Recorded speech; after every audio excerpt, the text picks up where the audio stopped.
What's up, guys? It's Ben 10,000 YGO, your friendly neighborhood Yu-Gi-Oh! Superhero, and today, guys, I'm bringing some Divine Lightning.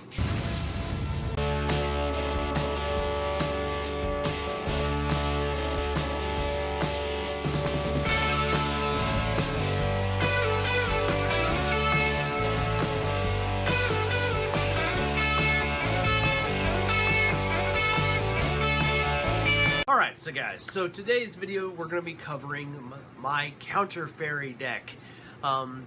Just so you guys know, FYI, this deck was a pain in the royal ass to pilot and build. But this was a deck that I wanted to take a whack at, considering I have some of the structure deck from back in the day, or from a year ago. And I gotta say, I do have some issues with the deck, but we'll get with that once we get to the deck profile side of things. If you're new here to the Ben 10,000 YGO channel, because I know some of you guys are new, as of me joining, well, I guess this is a good time as any time to remind you, let you guys know, I am now a member of Team FTK. So make sure that you guys check the description and go subscribe to them, because you know, that's how you'll get extra content from me. But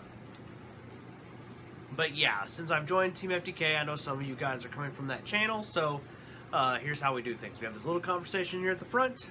I'm gonna throw you some quick, like, boom, replay footage with a little, you know, maybe something comical or some, you know, some fun little, like, you know, tid clips or something, you know, something to make it spice it up a little bit. And then we'll get to the deck profile at the end. So, without further ado, guys, let's go check out that replay footage. See you on the flip side.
Alright, there you have it, guys. This is my Counter Fairy deck. Now, I'm sure that those of you who are a little more familiar with this deck are going to probably see some stuff that you're like, oh, I see why you had some problems there, Ben. Yeah, this deck is definitely not my forte, but I wanted to give it a shot. Because, you know, I got some of the cards from the old structure deck, and I just thought, well, what the hell? Let's give it a shot. And this is what I came up with. So, I actually Ironically enough, I came across an old video that Team FDK did based around this deck, and it kind of helped me build my own version of it because he was playing Floodgates in his, but we'll get to that later. So basically we got our Angel Paladin, or Sacred Arc, the big Parshath. This guy's stupidly hard to get out, but he's also like really powerful. What I really think that Konami messed up with this card is his summoning condition. I feel like I shouldn't have to... Look, activating a counter trap to throw him out on the field is really cool, but I think like I would have rather him also be summonable on my own turn. So like, for example, I would like him to just be like a BLS basically, like if he was just banish 2 fairies and summon him, and then if you happen to activate a quick play, you know, then you could do it. I mean, come on. This deck, this structure deck came out after like the dinosaur structure deck, which is also why it kind of peeved me a little bit, because I'm like, look at this boss monster, look at this guy. He should be way easier to summon than he is. Alright, we got the Zardius. He's really just to get to the OG field spell, Sanctuary in the Sky. Angel Valkyria, because she is a, basically she's just going to search off some of our other fairy monsters, which we need to get to. Guiding Ariadne, because who wants to pay life points or ditch cards to activate counter traps? Nobody. Also, if this card gets destroyed by Battle Arc Artifact, you get to search a counter trap, so it's pretty useful. Then we have Angel Scholar, or excuse me, Minerva Scholar of the Sky. Keep looking at the OCG name. This card can add a counter trap from the graveyard back to the hand and gain 500. The gain 500 doesn't really help or come into play very often, but it is what it is, so you gotta play at least one. And the heart and soul of the deck, Bountiful Artemis, because this card draws you a card. So if you have this and like, let's say Valkyria here, I mean, you're going +2 every time you activate a counter trap, which is stupid. Then we have the Sky Sage of the Sky over here. Basically, this card is, if you have Sanctuary in the sky, this card's going to pop a card on the opponent's side of the field, which that's useful, and gain 1,000 life points, which will offset some of the life point cost if you don't have Ariadne here. Honest, because I like having the ability to protect my monsters in battle, because it does come up. I was playing on it with not playing this earlier, in the earlier phases of playing this deck. I wasn't playing Honest, and I paid for it, so I play at least one, because you're searchable off the Ties of the Brethren.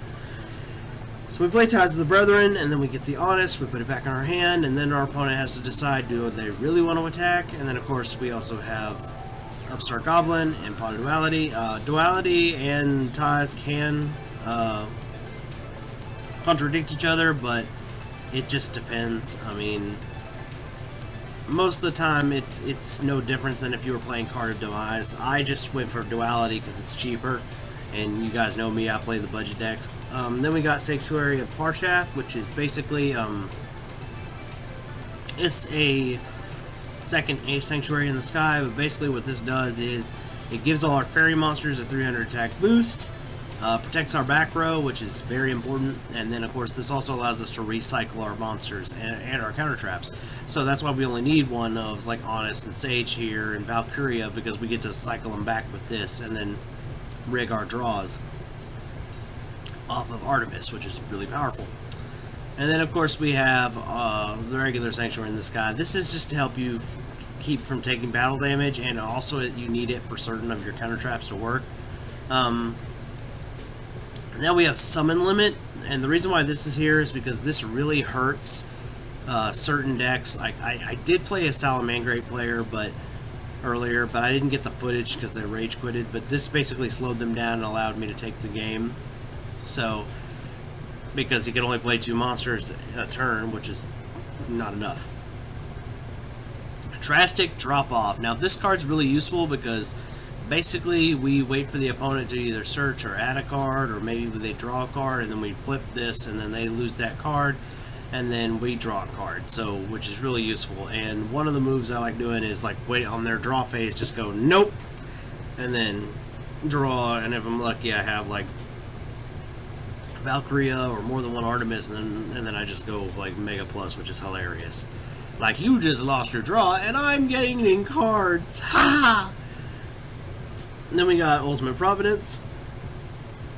This card is basically our one of our this Ultimate Providence and Divine Punishment. They are basically the same card, and they're both of them basically are there to say no. You throw Guiding Ariadne out, and you don't have to pitch. You don't even have to have a hand to activate Ultimate Providence, which is hilarious. And then we got our miniature Solemns here, you know what I mean, Warning and, you know, Judgment, which is because that's what I have. Then we have Reincarnating Parshath, or Rebirth of Parshath. This card is busted. If you get it, and make sure you have a counter trap. Make sure, you guys, by the way, if you play this card, don't set your entire hand. I've made that mistake one too many times, and it cost me. Don't do that.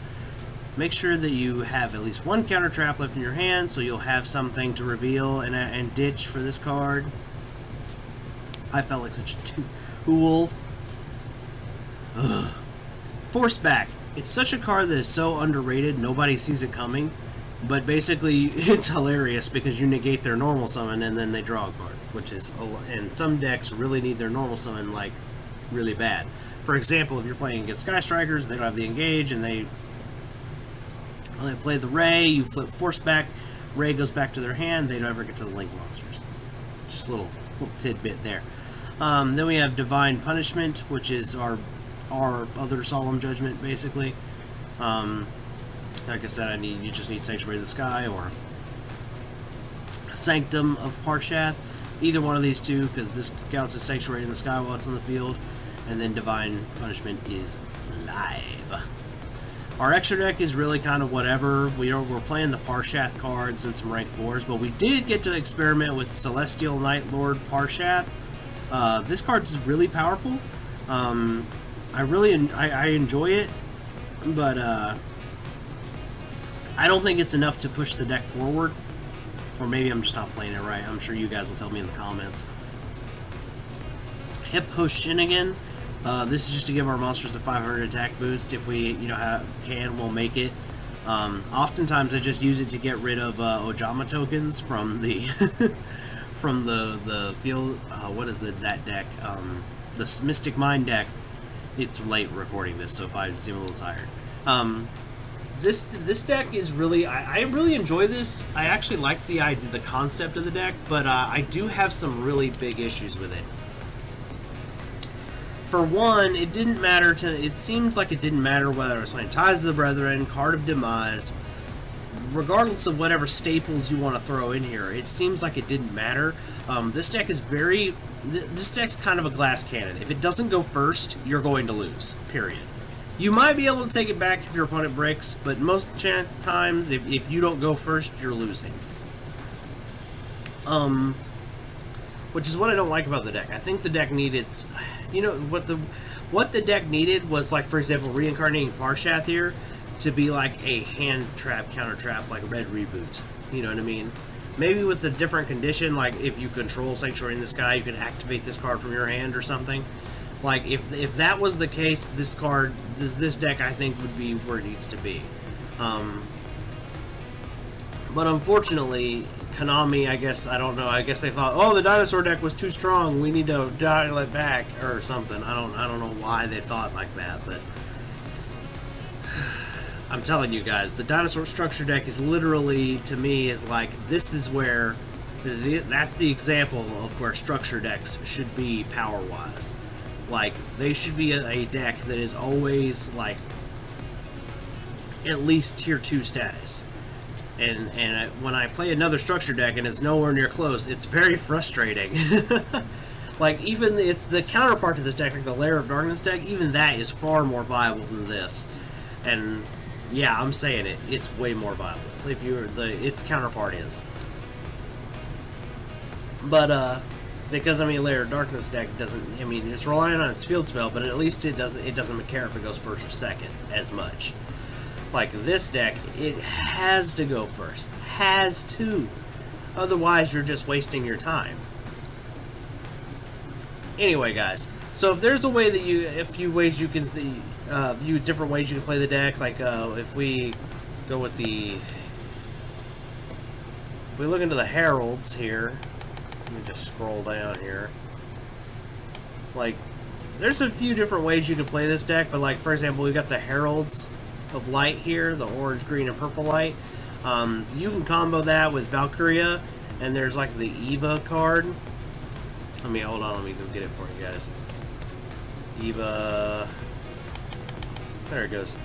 And then this card, like, basically makes it to where you don't have to worry about the cost so much. So that is another way you could play. There's a few other ways that are viable. For me, this worked out well for me because I needed the Floodgate to slow my opponent down. And Summon Limit was just the best one. Because I've been playing against a lot of Dangers and Salamangreats, and man, I'll tell you, guys on YGO Pro, I'm starting to think are getting better at this rock, paper, scissors game, because I had a hard time going first. It was rough. Anyway, guys, I hope this video was entertaining for you and informative. If you're looking to play counter parries, or if you know something that I'm not thinking of, make sure you put that in the comments below. Maybe together we can make this thing worthwhile playing and bring it back to tier 2 status where I think it belongs. So that's what I got for you guys today. I just want to remind you guys, I'm still in a race with Yusei YGO Pro, so if you guys want to see me accelerate past the guy, make sure you hit that sub button and give this video a like if you liked it. And yeah, I think that's all I got for you guys. I'll see you later this week. I'm going to be experimenting with an old segment I used to do, so I'm excited to show you guys what I'm working on. Anyway, guys, I'm Ben2000YGO, your friendly neighborhood Yu-Gi-Oh! Superhero, and I will see you guys next time. Peace!